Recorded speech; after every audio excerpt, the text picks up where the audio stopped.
This past Friday, Baby Keem just dropped an album, Casino.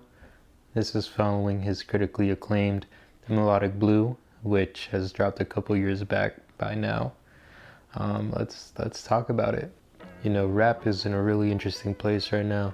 Feels like every other week someone is saying rap is dead, hip hop is dying. You know, this is a concept I want to explore in a future video because it's super interesting. But I feel like if you're saying these things, you need to open your eyes a little bit. Don't get me wrong, there's a lot of people dropping some just bullshit. If it's not bullshit, it's mediocre or it's boring. But at the same time, we've been getting a lot of classics. And last year, 2025 was great for hip hop. Got Clips, Tyler, JID, Freddie Gibbs, Ray Vaughn, dropping great albums, and a bunch more just dropping amazing music. There's a lot of albums being teased right now. Kendrick Lamar's Camp been teasing something. Drake has been promoting Iceman. Denzel Curry's about to drop an album. Shit, even Isaiah Rashad is gonna come back.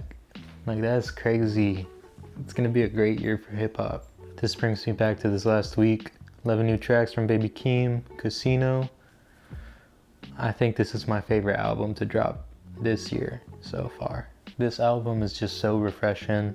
Let's start with where Keem was when he dropped this. Alright, we all thought he was teasing an album, Child with Wolves. Looks like it got renamed to Casino. Keem's been keeping us starving. The last thing we got was back in 2022 when he dropped the deluxe of The Melodic Blue. It's funny because this album was announced out of nowhere and people were saying he made us wait so long and he's just doing a 5-minute rollout, which honestly, I like the fast rollouts. Tyler's known for doing this and I enjoy how quick we get the music. So his album is announced. Keem drops 3 documentaries on the making of Casino, announces a tour, does a live stream with Desmond from RDC, which is like pretty iconic. So finally it comes and the album's released. Let's go through the track list and review. As of the making of recording this, the album hasn't even been out for a week. So it's still a lot of raw thoughts. A lot of my opinions could change with time. So this is, you know, it's pretty fresh still. Track 1, No Security. This is a great intro. Pulls you right in to the vibe of the album. This album has a very certain sound to it. I think it's a little darker than The Melodic Blue and even Die For My Bitch. I think there's more real themes and topics being rapped about on here. And No Security is just a great way to start the album. Next is Casino, the title track. It's just fire. I love how Keem is experimenting with voices on this one. Just refreshing. It's a great song. Here's the thing about Keem on this album. He's rapping on like rage beats, which isn't really something new. I mean, Trademark USA kind of has that energy. But, you know, a beat like on Casino, it would be nothing like new on like a Ken Carson album. But Keem just does it so refreshing and well with experimenting with his voice and his flows, his bars. It's refreshing. You know, I enjoy rage, but it can get a little tiring. It can get a little old right now. It's like every rapper is kind of like experimenting with rage, but Keem just does it so well. His vocal inflections on this joint are just fucking crazy. Alright, next is The Bird and the Bees. Monday, Tuesday, you coming with a scene. Ay, Thursday, you gon' meet Baby Keem. You know, when I first heard this album, I didn't really know what to think about this song. But the more I listen to it, the more I like it, the more it grows on me, the more that hook is just so infectious. I think he hits a really good pocket with this one. You know, it shows off a lot of his versatility. I really like this joint. We'll touch back on his versatility in just a bit. The 4th track is Good Flirts. I think this one's cool. It's a nice vibe. Keem is trying to do something a little different.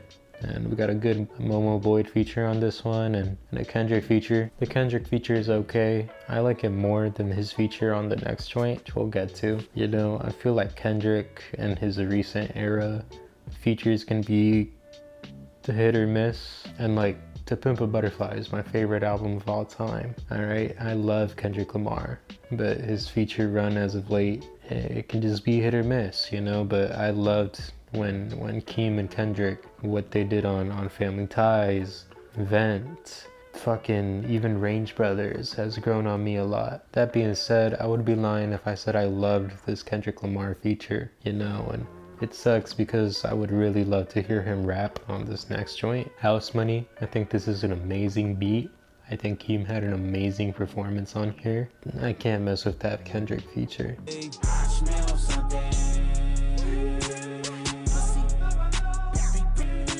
I'm sorry, maybe it'll grow on me with time, just like how Range Brothers did. And it sucks because if he was rapping, I think it would have been amazing to hear him rap on a beat like this, but I just didn't really mess with what we got. Still no misses on the album, just a disappointing feature from who I consider to be the GOAT. The next track is really cool.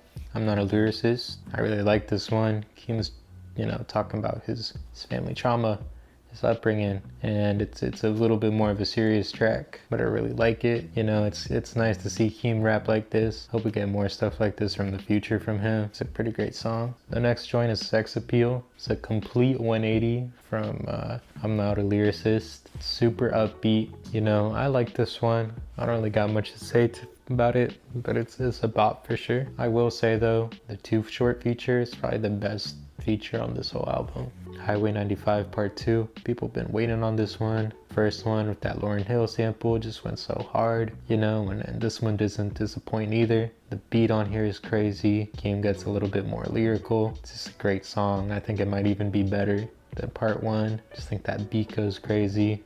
That hook is infectious. This one was definitely worth it. Next is Circus Circus Freestyle. This is definitely my favorite song on the album right now. Been replaying it the most. The flows, the beat, the voices, just everything about this one goes crazy. That beat switch at the end, Keem just went stupid with this one. At the end when he was rapping like a caveman, like how do you not just put on like a nasty face like that? It's just a crazy song. I really like this one. This song is just so good. It's probably one of my favorite Keem songs in general right now.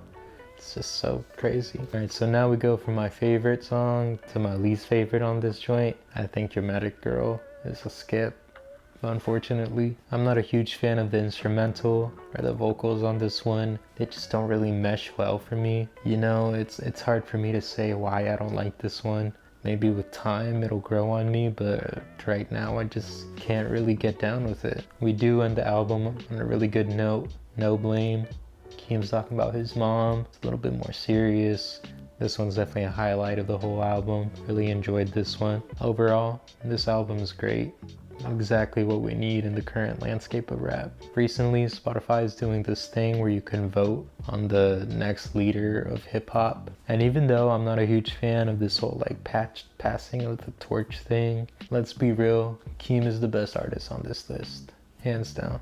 I like a lot of the people on this list, but Keem's style is just so young, it's so fresh. It's what we need from rap right now. And I'm excited to see what other rap projects we get this year beyond the Rap Caviar stuff.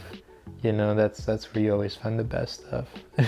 Rap is a really competitive genre. I would argue it's the most competitive genre. When albums like this are dropping, it just makes other people drop harder stuff. Like, people can't keep expecting to drop mediocre and get good sales and reviews when albums like Casino are coming out. Anyways, that was everything. I just wanted to get on here, nerd out a little bit. Been waiting on this one for a long time now. So let me know your opinion. Let me know if I was right, if I was wrong, and what albums you're looking forward to dropping this year.